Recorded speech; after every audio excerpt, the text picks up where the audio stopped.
Omdat in gewoon zwembaden nog squalzwemmen houden wordt, is er nog wat beweging in het zwemwetter. Oost bloot het bad akelig leeg. Hoe zou ze typeren willen, dit is de start van het seizoen? Nou, een slecht voorseizoen, dramatisch kerst zoals is.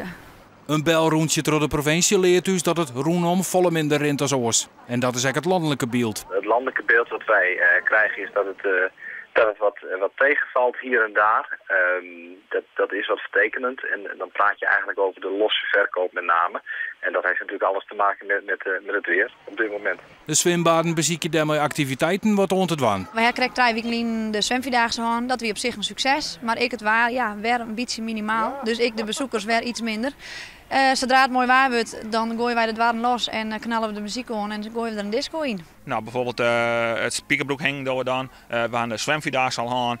We gaan een keer een buisschuifbaan hou je huurt. We gaan je de Snikkerweek gaan. Hier de jeugd organiseert voor jongere jeugd en de oudere jeugd. Voor jongere jeugd een zeskamp. Ik beziek je zwembaden meer abonnementen te verkeerpjen. Wij zijn toch een bad wat zich heel goed richt op abonnementen, op abonnementhouders. En daar heb ik een hele vaste kern in. Dat varieert wel een beetje, want het is heel duidelijk. Vliegen hier hebben we dus een slecht naseizoen.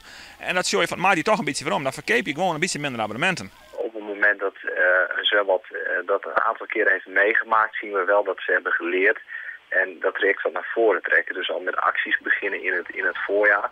Zodat er met name langlopende abonnementen gesloten worden. En die zwembaden zijn wat minder kwetsbaar. En zelfs sociale media worden inzet. Wat er een mooie dag bij is, wil je hem dan net langer op een dag hier op een bijkliks? Oh zeker, ja.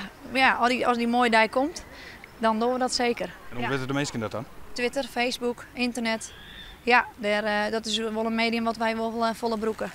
Sowieso is het dreig voor een Ieperloft zwembad om u te kennen. Er wordt dan ook op kosten besparen, onder oren met het aandekken van het wetter met doeken.